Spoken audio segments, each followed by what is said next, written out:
They say life can surprise you at any age. I suppose I always assumed there would come a point where I'd have it all figured out. A calm, simple routine, free from the questions and desires of youth. But maybe life doesn't work that way. Maybe there are moments that shake us, making us question everything we thought we knew about ourselves. I'm Eileen, and I'm 63. After a lifetime working as a school principal and raising two wonderful children, I thought I knew exactly who I was.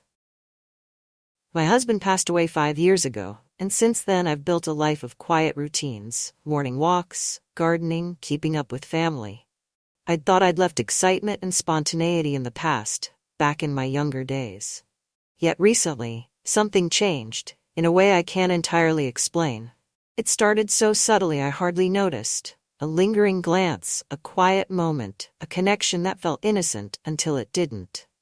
Paul, my son, has a friend named Jesse who's been close to our family for years. Jesse is like a son to me, someone I've trusted and valued deeply. But then, in the space of a single afternoon, something shifted. There was a silence between us that felt different, something unsaid that neither of us knew how to address. Looking back, it's strange to think how a lifetime of stability and self-assurance could suddenly feel so fragile, so open to question. And now I wonder, what exactly happened that day, and why do I still think about it? This is my story. My life isn't anything remarkable, but it's peaceful, and I like it that way. After nearly 30 years as a school principal, I decided to retire, hoping to finally enjoy some quiet time. My husband Neil passed away 5 years ago.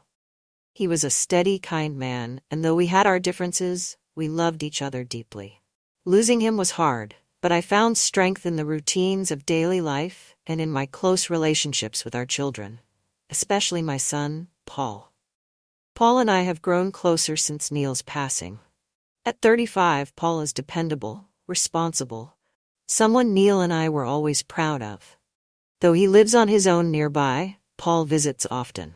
He always brings warmth and laughter, filling the quiet house with his stories and humor. One of Paul's closest friends, Jesse, often joins him. They met in college, and since then, Jesse has been a regular part of our lives. At 37, he's built a successful career in engineering, and his stability and dedication remind me so much of Neil. Jesse is thoughtful and respectful, with a quiet, contemplative nature that makes people feel comfortable around him.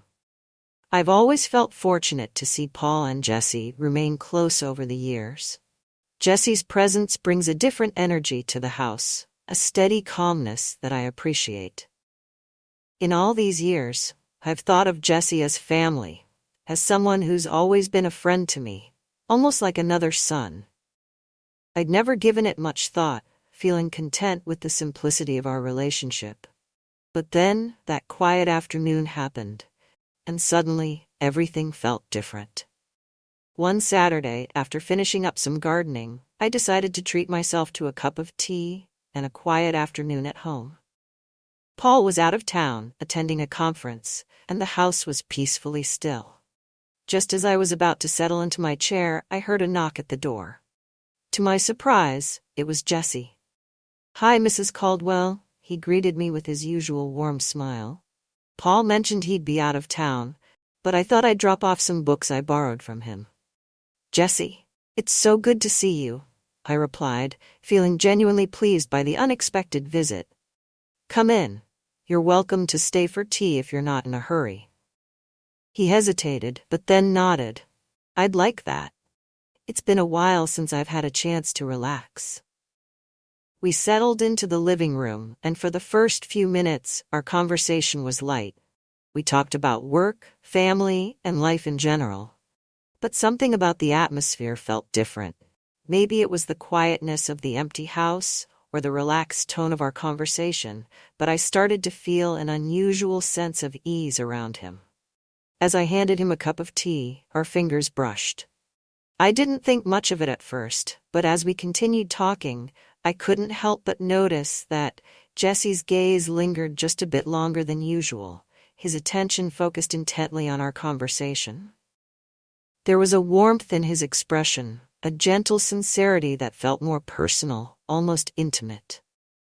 We moved from the living room to the kitchen to prepare a snack, our conversation flowing naturally.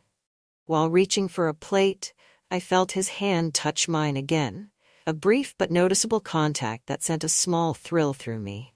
I looked up, meeting his gaze, and felt a sudden rush of self-consciousness. "Thank you," I said, quickly pulling my hand back. He smiled, a bit sheepishly, and there was a quiet moment of mutual embarrassment, neither of us quite knowing what to say. It was a small thing, really.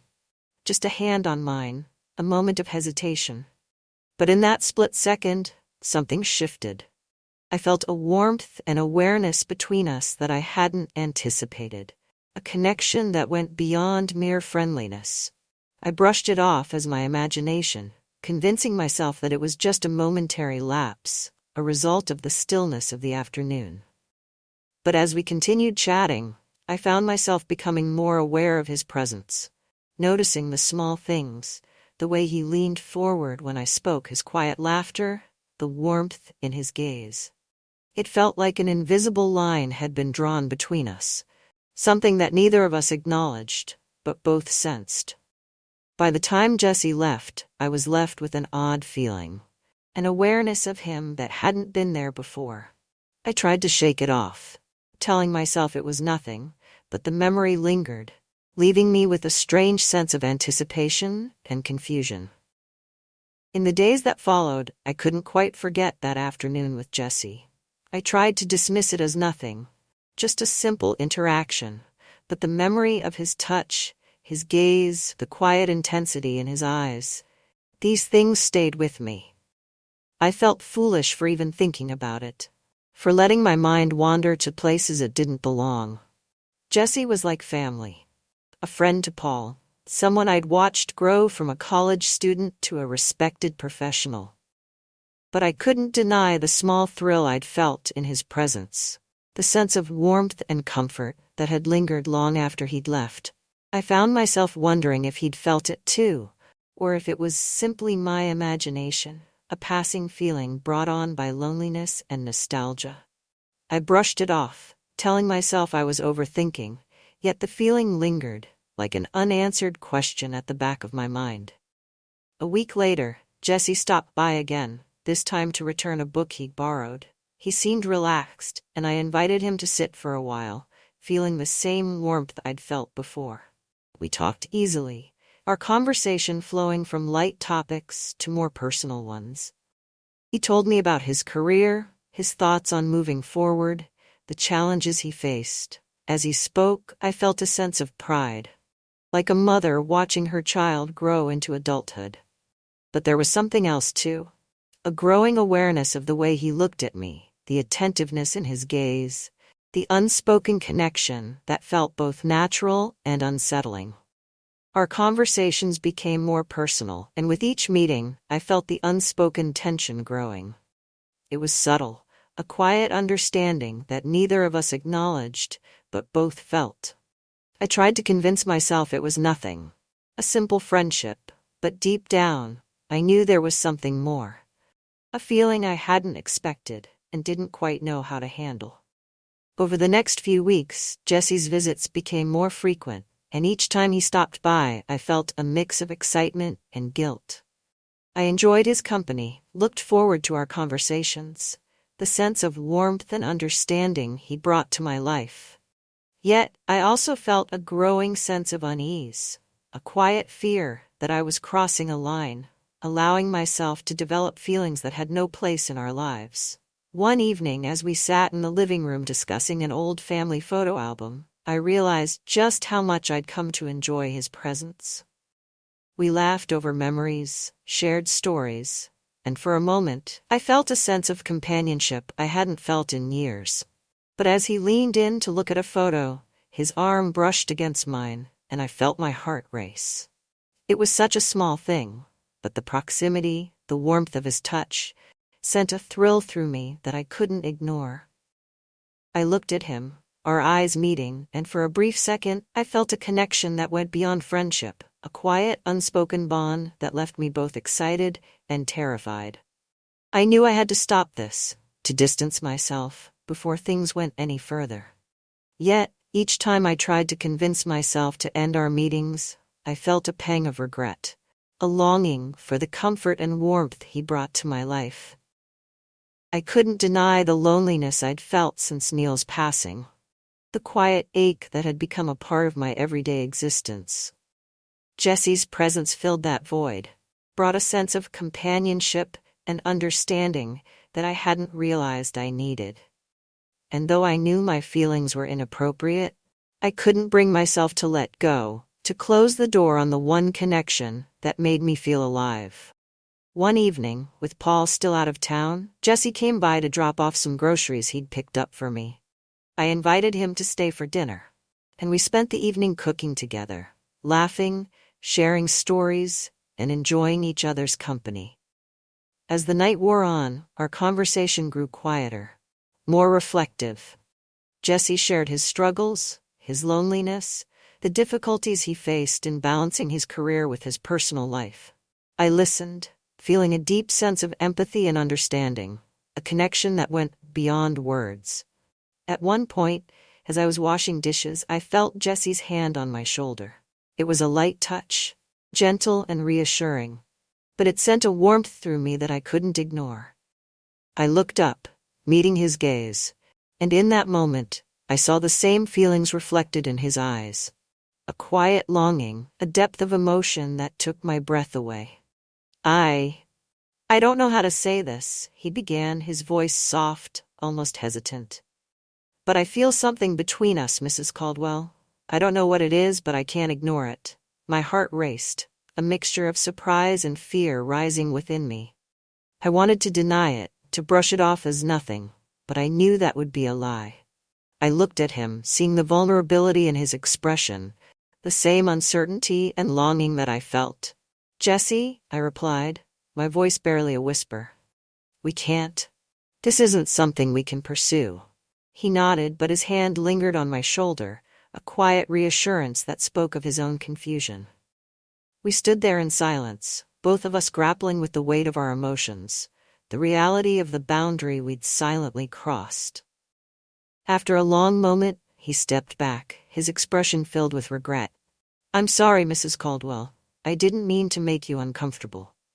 You didn't, I replied, offering him a small smile. It's just complicated. We finished dinner in silence, the atmosphere tense but oddly comforting. I knew that whatever had happened between us was real, yet impossible. And though we said little, we both understood that some lines couldn't be crossed, no matter how tempting they might seem. In the weeks following our conversation, Jesse continued to visit, though we both approached each encounter with a guarded awareness, a careful politeness that hadn't been there before. We maintained a silent agreement, an unspoken understanding that we would keep our emotions in check, avoiding anything that could be misinterpreted. Our visits, once filled with easygoing laughter and comfortable silences, became carefully orchestrated exchanges, each of us keenly aware of the new boundary we had drawn between us.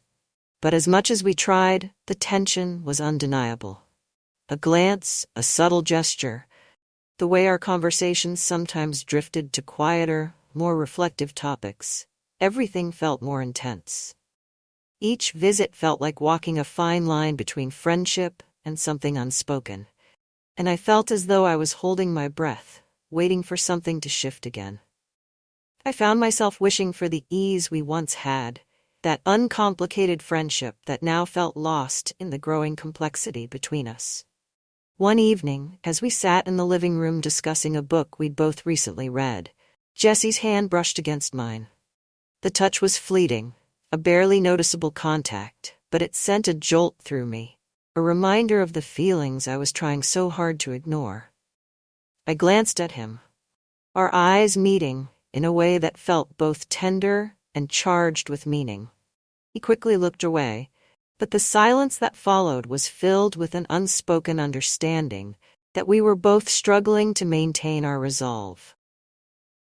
As much as I tried to remind myself that this was just friendship, I couldn't deny the pull I felt toward him, a quiet longing that I knew had no place in my life. I thought often about ending these meetings, of distancing myself entirely, but each time the thought crossed my mind, I felt a pang of regret. I had grown attached to these moments, to the warmth and companionship that Jessie brought. And the idea of letting that go filled me with a sense of loss that I hadn't anticipated. In an effort to create some distance, I began filling my days with activities and plans that kept me occupied. I joined a local gardening club, started taking long walks around the neighborhood, anything to keep my mind from drifting back to those quiet moments with Jessie. But despite my best efforts, each time he visited, I found myself drawn back in, the connection between us as strong as ever. One Saturday, we found ourselves alone again, sharing tea and discussing a topic that had us both laughing. The moment was light, almost carefree, but there was an undercurrent of tension that neither of us could ignore. I saw it in the way his eyes lingered on me, the way his smile softened, as if he too was struggling to keep things light, to ignore the bond that was growing deeper each time we met. The unspoken agreement between us began to feel fragile, as though it could break at any moment. We were both pretending that nothing had changed, that our meetings were no different from those we'd had in years past. But as the weeks went by, I sensed that we were both reaching a point where something would have to give, where the emotions we were keeping hidden would need to be addressed, one way or another. There were moments when I would catch him looking at me, his expression unreadable, as though he too was questioning where this path was leading us.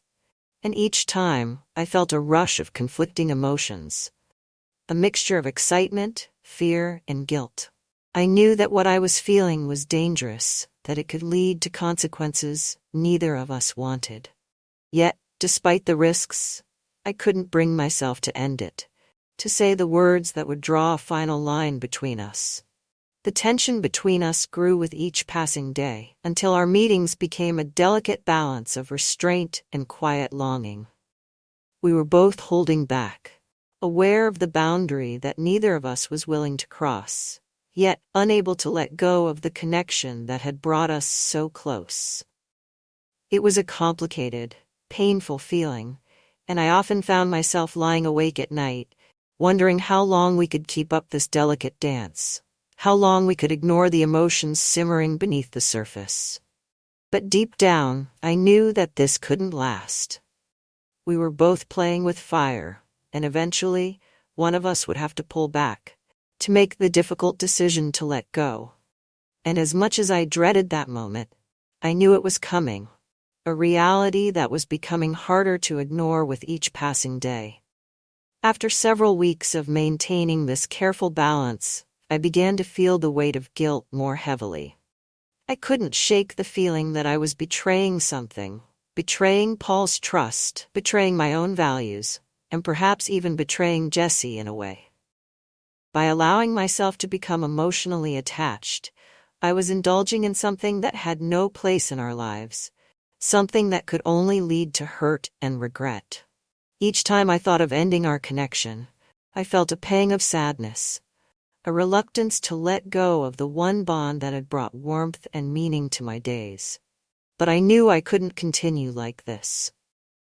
I started reflecting on the root of my feelings, trying to understand what had led me to develop such an attachment.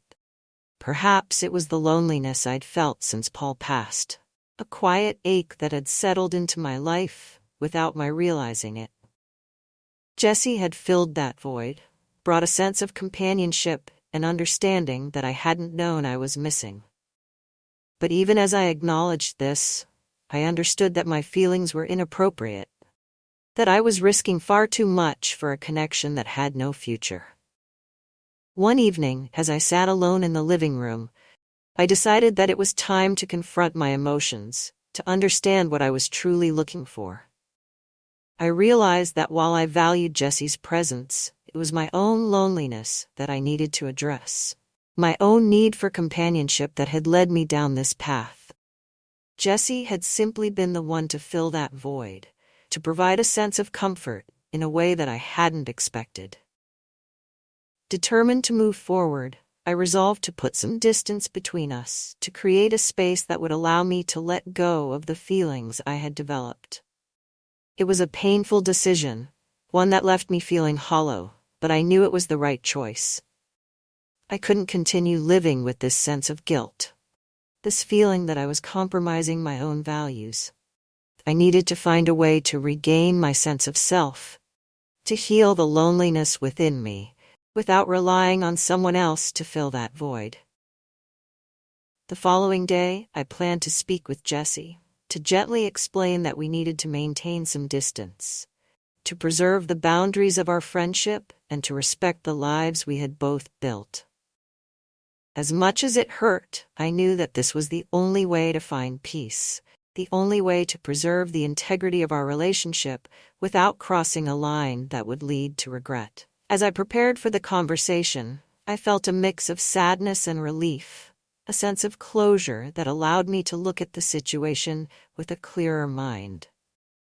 I knew that this was a necessary step, a decision that would ultimately help me to move forward, to let go of the feelings that had complicated my life in ways I hadn't anticipated.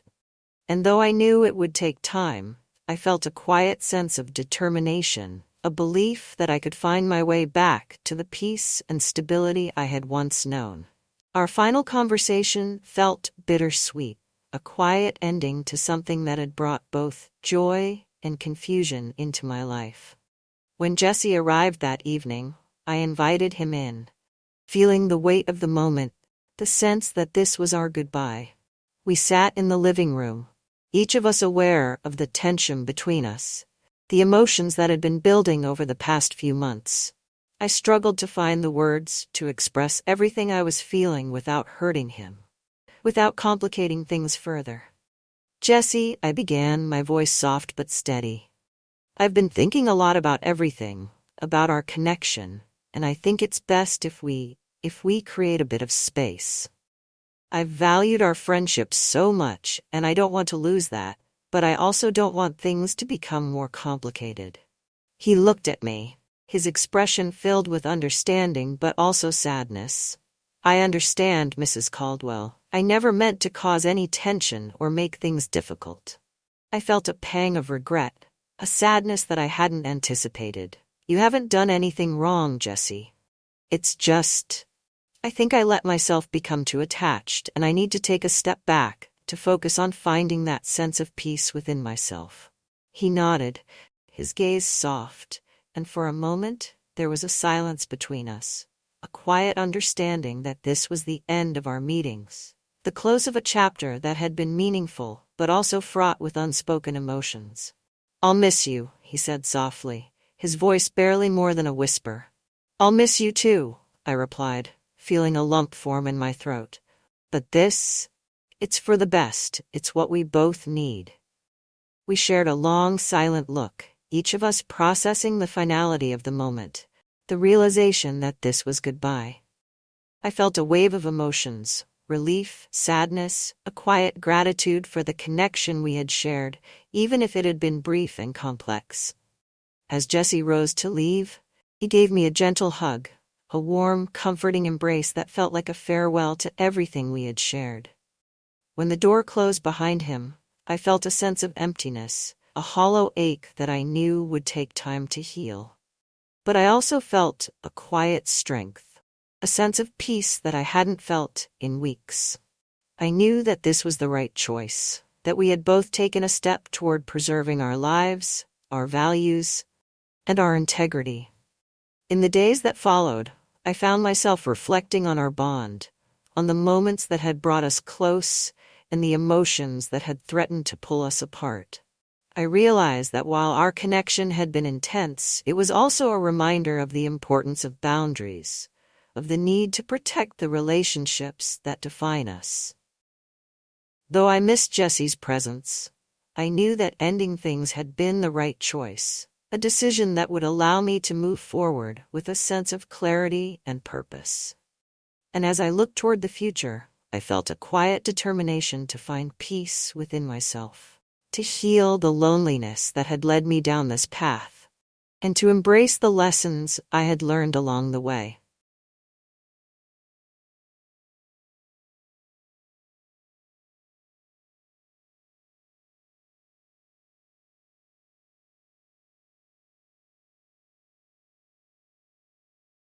Some moments in life are so unexpected that they leave a mark you can't erase.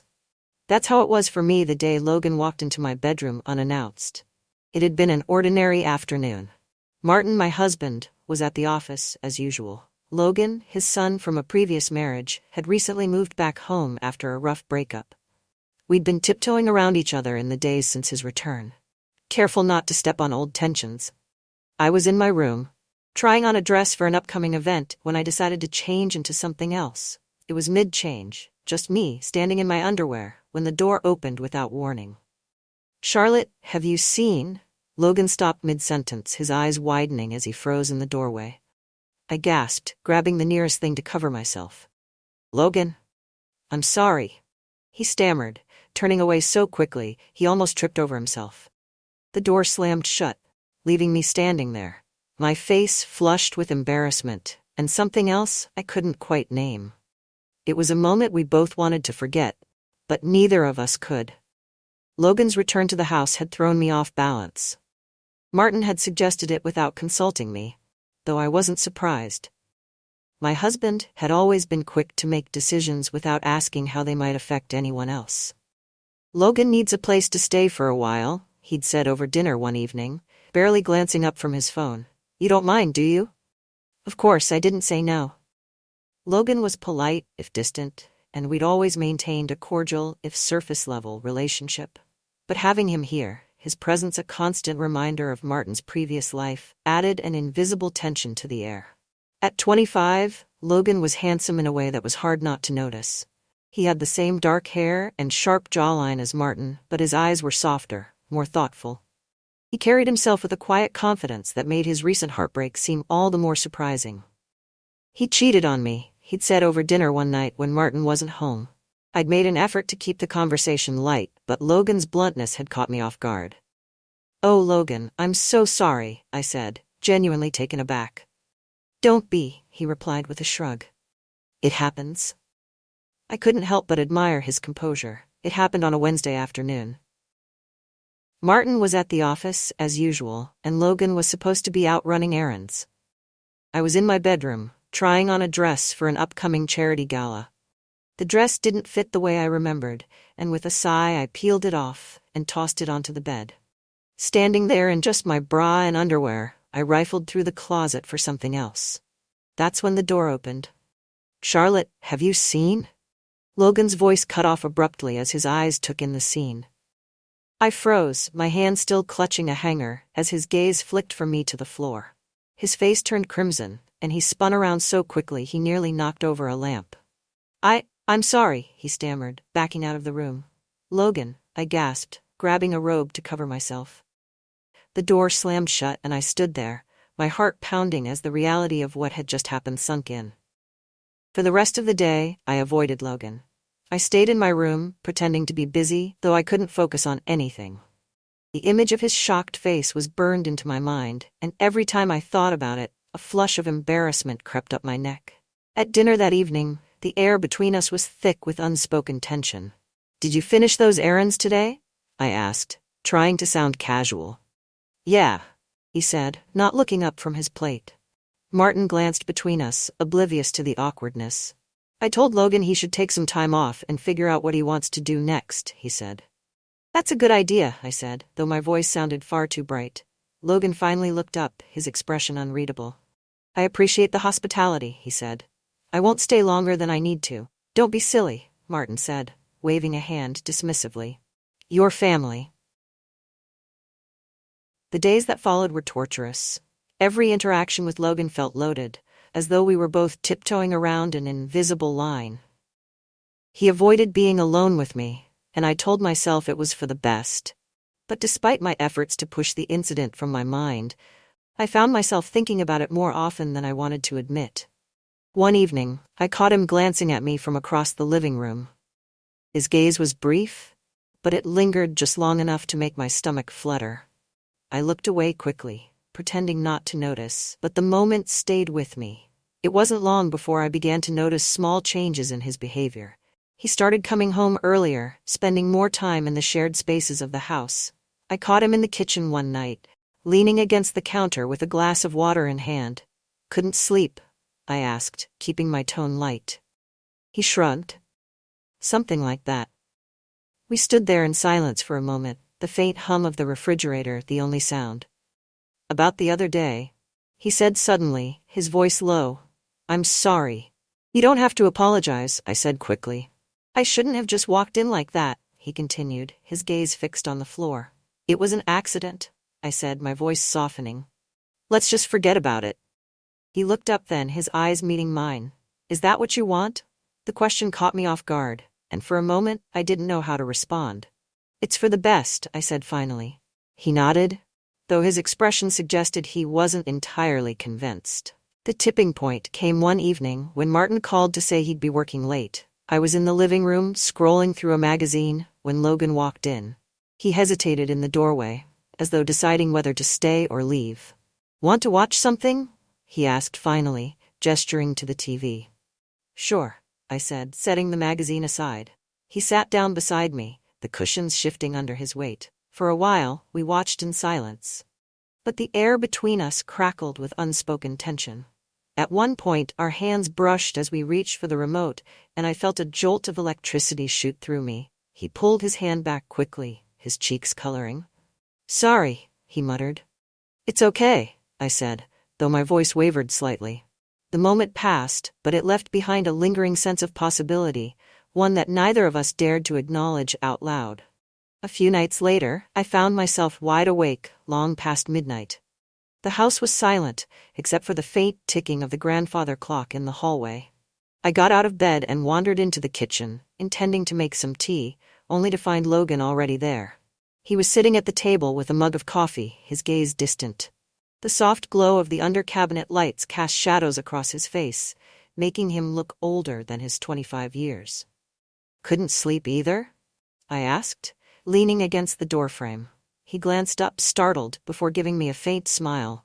"Something like that." I poured myself a cup of tea and sat across from him.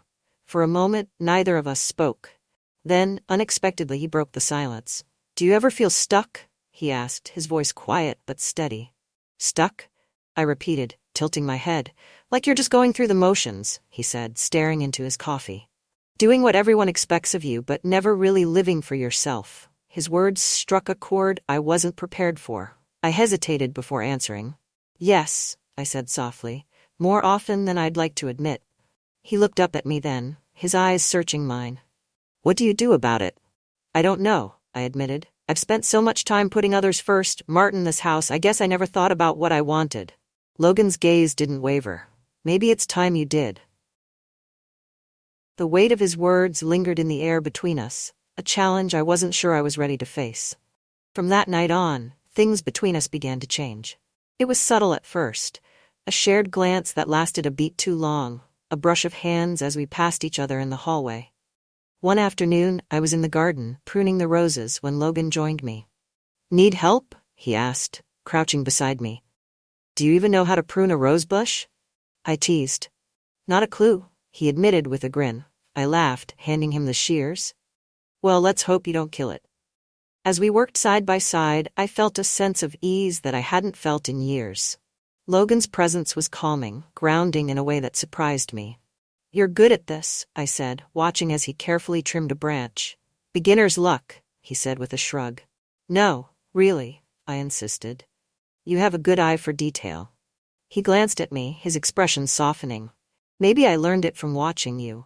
The compliment caught me off guard, leaving me momentarily speechless. Later that evening, as we were cleaning up after dinner, our hands brushed as we reached for the same plate. The contact was brief, but it sent a jolt through me that I couldn't ignore. "Sorry," Logan said, pulling his hand back quickly. "It's fine," I said, though my voice wavered. He hesitated for a moment before speaking. "Charlotte," I looked up at him, my heart pounding. "Yes?" He seemed to struggle for words before finally saying, "Nothing. Never mind." But the tension in his voice told me everything I needed to know. My closest friend, Emily, was the first to notice that something was different. She came over one afternoon for coffee, her sharp eyes taking in every detail as we chatted in the living room. "You seem distracted lately," she said, her tone casual but probing. "Do I?"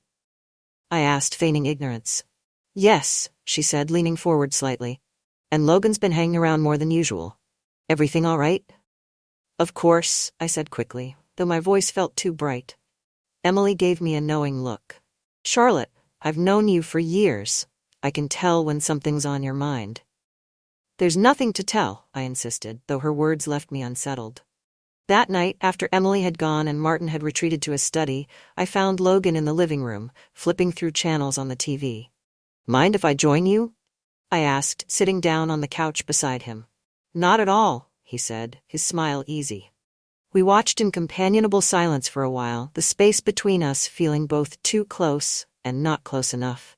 Finally, Logan set the remote down and turned to me. "Can I ask you something?" he said, his voice tentative. "Of course," I replied, though my heart was racing. "Do you ever regret marrying my dad?" The question caught me off guard, and I hesitated before answering. "I don't regret it," I said carefully. "But sometimes, I wonder if I made the right choice." Logan nodded, his expression thoughtful. "I've been wondering a lot about choices lately." I turned to him, my pulse quickening. "Like what?" "Like what it means to follow your heart," he said, his gaze locking onto mine. The room felt impossibly still, the air between us thick with unspoken words. Before I could think better of it, I reached out and placed my hand over his. "Logan," I began, but the rest of the words caught in my throat. He leaned closer, his eyes searching mine. "You don't have to say anything," he whispered. The moment hung suspended in time, a fragile bubble that could burst at any second. But neither of us moved to break it. Just as the tension between Logan and me reached a tipping point, Sierra, his ex-girlfriend, reappeared. She showed up at the house unannounced one afternoon, her polished appearance a sharp contrast to the chaos she left in her wake. "Logan," she said, her voice saccharine as she stepped inside. "I've missed you." "What are you doing here, Sierra?" Logan asked, his tone wary. "I wanted to talk," she said, flashing him a bright smile. I stayed in the kitchen, that out of sight but within earshot, as they spoke. "I've been thinking about us," Sierra said. "I made a mistake, Logan. I want to fix things." "There's nothing to fix," Logan said firmly. "Don't be like this," she pleaded. "We were good together." As their conversation continued, a pit of jealousy formed in my stomach. That evening, Logan found me in the garden, tending to the roses. He stood silently for a moment before speaking. "Sierra's not staying," he said, his tone resolute. "I didn't ask," I replied, though my voice betrayed me. He stepped closer, his presence warm and steady. "You don't have to worry about her." I looked up at him, my heart pounding. "I'm not worried."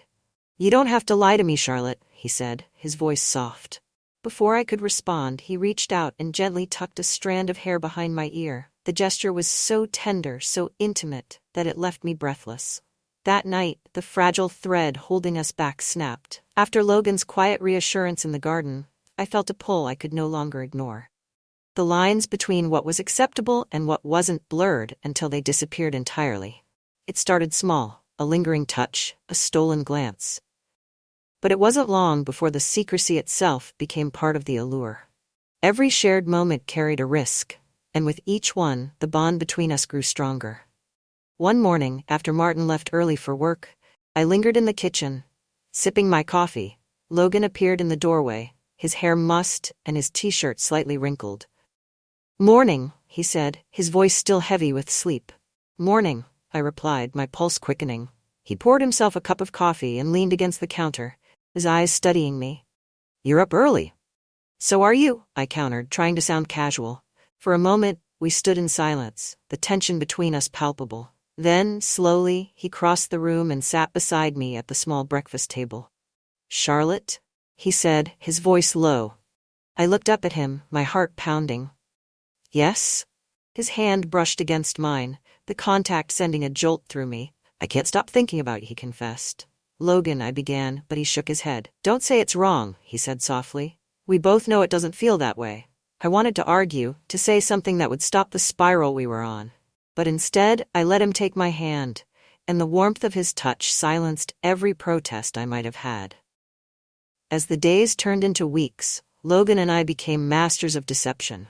We found ways to be alone without raising suspicion, a shared moment in the garden, a quiet hour in the study while Martin was out. Each stolen moment was exhilarating, but it was also exhausting. The constant fear of discovery loomed over us like a dark cloud, and the smallest slip could unravel everything.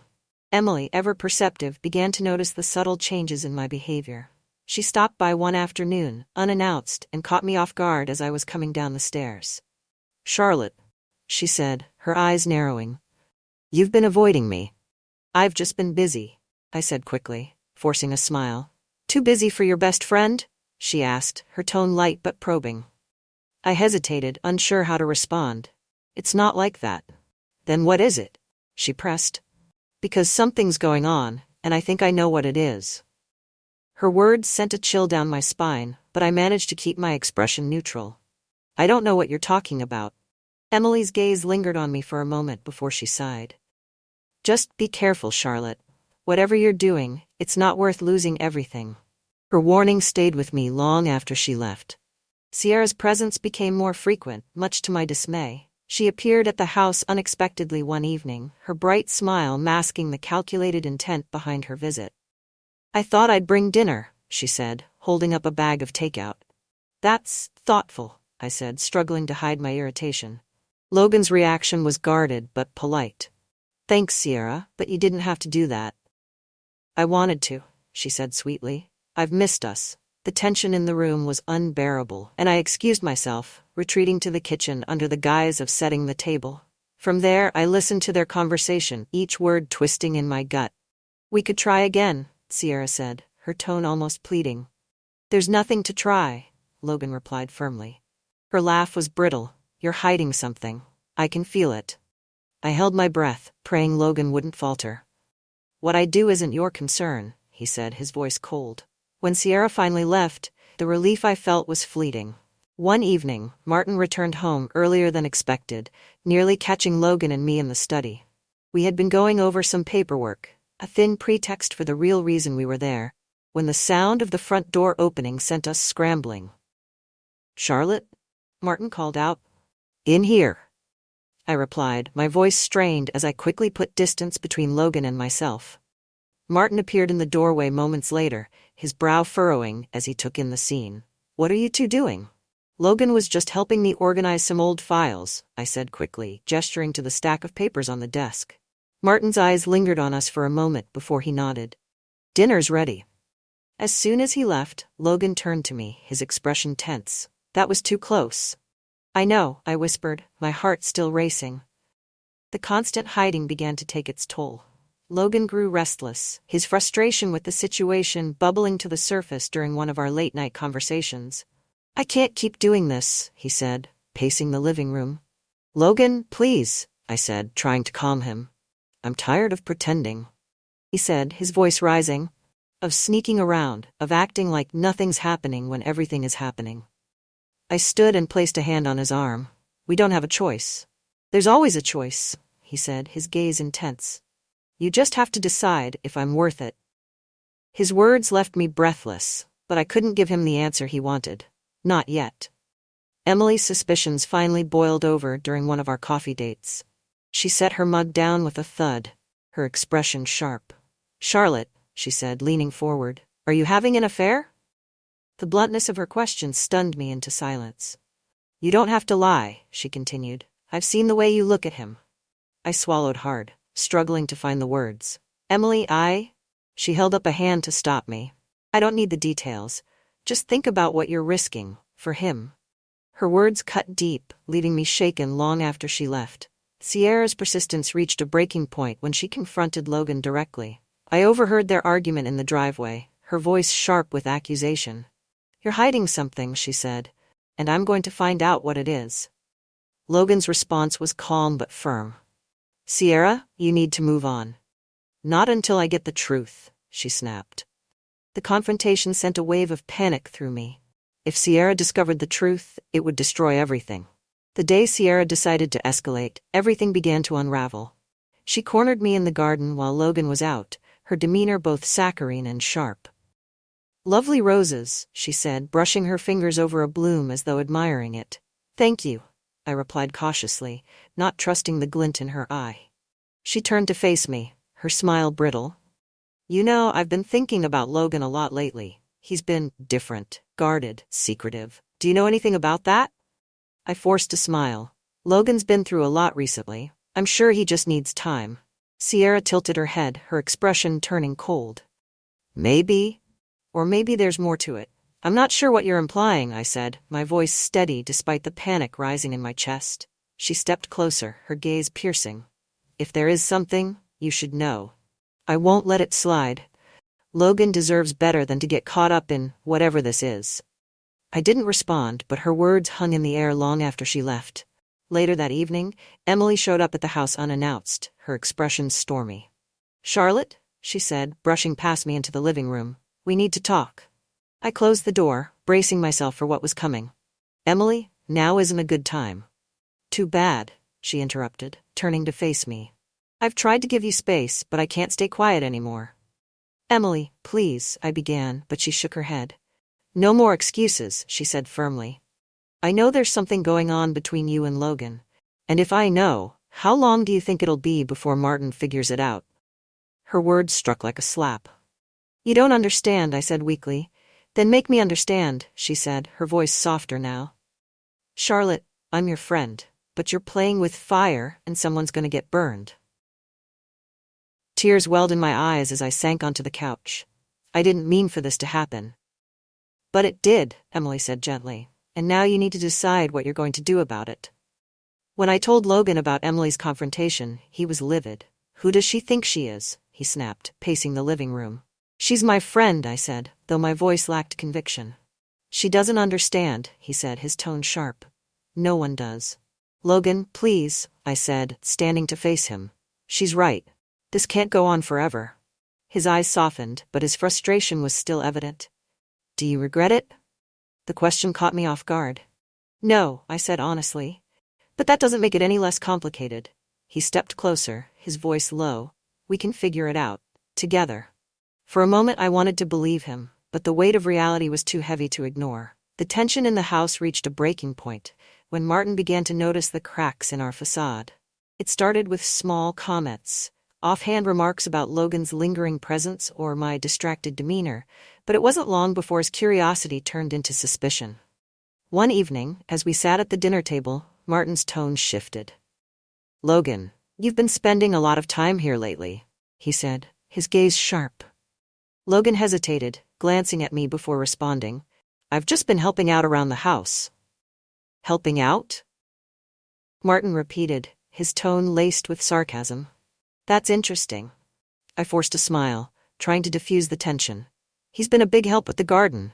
Martin's gaze lingered on me for a moment before he turned back to Logan. "Maybe it's time you started looking for your own place." The comment hung in the air, and Logan's jaw tightened. "Maybe," he said quietly. After dinner, Logan found me in the study, his frustration boiling over.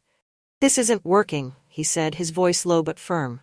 "I know," I said, my heart sinking. "I can't keep pretending," he continued, his tone pleading. "I need more than this, more than stolen moments and lies." "Logan, please," I said, tears brimming in my eyes. He stepped closer, his hands gripping mine. "Come with me, Charlotte. Leave all of this behind." His words sent a jolt through me, but I couldn't bring myself to answer. The weight of my responsibilities, my marriage, and the life I'd built were all too much to ignore. Before I could make a decision, Sierra returned, this time armed with more than suspicion. She confronted Logan in the driveway, her voice loud enough to draw the attention of the entire neighborhood. "I know what you've been doing," she said, her tone venomous. Logan crossed his arms, his expression calm. "What are you talking about?" "Don't play dumb," she snapped. "I saw you with her, Logan. I have proof." My heart sank as I watched from the window, her words a dagger aimed directly at us. "If you try to deny it, I'll make sure everyone knows," Sierra continued, her voice shaking with rage. Logan didn't respond, but the damage was already done. Back inside, I found Logan pacing the kitchen, his expression stormy. "We have to do something," he said. What do you mean? I asked, my voice trembling. Sierra won't stop, he said, his jaw tightening. If we don't act, she'll destroy everything. But how? I asked, feeling helpless. I'll talk to Greg, he said firmly. Logan, no, I said, fear gripping me. Greg's dangerous. So is she, he countered. As he left the house, a sinking feeling settled in my chest. Logan returned late that night, his expression grim. The tension in his shoulders told me everything I needed to know. The conversation with Greg hadn't gone as planned. What happened? I asked, my voice barely above a whisper. He sank into the chair across from me, rubbing his temples. He knows, Logan said finally, about us. The room felt like it had dropped 10 degrees. How? Sierra told him everything, Logan replied. And now he's threatening to tell Martin unless we leave. I felt my breath hitch. Leave? Together? He nodded. It's the only way to stop him. For hours, I paced the living room, torn between loyalty and desire. Logan sat silently, watching me with an intensity that only added to the weight of my choice. What about Martin? I asked finally, stopping to face him. What about this life I've built? Logan stood, crossing the room to stand in front of me. What life, Charlotte? He asked, his voice soft but firm. A life where you're invisible, where your happiness doesn't matter. His words hit harder than I wanted to admit. I can't just walk away, I said, my voice trembling. You can, he said, cupping my face in his hands. You just have to choose me. Before I could decide, the choice was taken from me. The next morning, Martin confronted me in the kitchen, his face pale and his phone clutched tightly in his hand. Charlotte, he said, his voice shaking with barely contained anger. Is there something you'd like to tell me? I froze, my mind racing. What are you talking about? He threw the phone onto the counter and I saw the screen filled with text messages between Logan and me. Don't lie to me, Martin snapped. I've seen the messages, I know what's been going on. I opened my mouth to respond, but no words came. How long? He demanded, his voice rising. How long has this been happening? I looked down, unable to meet his gaze. Martin, How long, Charlotte? He shouted, slamming his fist onto the counter. Months, I whispered, tears streaming down my face. His laughter was bitter, almost cruel. Months, while I was out working, building this life for us, you were. He trailed off, his voice breaking. Logan walked into the room then, his expression hardening as he took in the scene. Martin, he said, his voice calm but firm. This isn't just her fault. Martin turned on him, his fury redirected. Don't you dare try to defend her, he snarled. You were supposed to be my son, and you betrayed me. I didn't mean for this to happen, Logan said, his voice steady despite the storm raging around him. But I love her. Love? Martin repeated, his voice dripping with disbelief. You think this is love? This is nothing but selfishness. The argument escalated, with accusations flying like knives. I tried to intervene, but my words were drowned out by the rising tension between them. Get out, Martin said finally, his voice cold and final. Both of you. Get out of my house. Martin, please, I begged, but he turned away, his expression hard. I don't want to hear it, he said. You made your choice. Logan and I packed our things in silence, the weight of what we'd done hanging heavy in the air. As I carried my suitcase to the car, I glanced back at the house, the home I'd built with Martin, and felt a pang of regret. Are you sure about this? I asked Logan as we got into the car. He didn't answer immediately, his gaze focused on the road ahead. Are you? I hesitated, the enormity of what we were doing settling over me like a lead blanket. I don't know, I admitted. Just as we pulled onto the highway, my phone buzzed with a notification. It was a message from Sierra. Hope it was worth it. Attached was a link to a social media post, and when I opened it, my blood ran cold. The post contained screenshots of the messages between Logan and me, along with a scathing caption, "Some secrets can't stay hidden forever." She told everyone, I whispered, my voice shaking. Logan glanced over at me, his expression darkening. Let them talk, he said. It doesn't matter anymore. But as the notifications began pouring in, I realized just how much it did. The fallout was swift and brutal. Friends and family turned their backs on me, their judgment harsh and unforgiving. Martin filed for divorce within days, cutting all ties and leaving me to pick up the pieces of my shattered life. Logan tried to be my anchor, but even he couldn't shield me from the storm. The strain of our decision began to show, and the cracks in our relationship grew harder to ignore. One evening, as we sat in the small apartment we'd rented, Logan turned to me, his expression heavy. "This isn't what you wanted," he said, his voice quiet. I looked at him, tears brimming in my eyes. "It's not what you wanted either," I said softly. For a long moment we sat in silence, the weight of our choices pressing down on us. Finally, Logan stood and walked to the door, pausing to look back at me one last time. "I'll always care about you," he said, "but we can't keep doing this." And with that, he was gone. In the months that followed, I tried to rebuild my life. It wasn't easy. The whispers and judgment from those around me were constant reminders of my mistakes, but in the quiet moments, I found a sense of clarity. For the first time in years, I began to think about what I truly wanted. Not for Martin, not for Logan, but for myself. Looking back, I realized that while I couldn't change the past, I could learn from it. And perhaps in time, I might find a way to move forward. The weeks after Logan left were the hardest of my life. The apartment felt impossibly quiet without him, and the weight of everything I'd lost pressed down on me relentlessly. Martin's absence, though expected, left a hollow ache. Friends I thought I could rely on disappeared, their judgment too heavy to hide behind polite conversation. But I couldn't afford to wallow.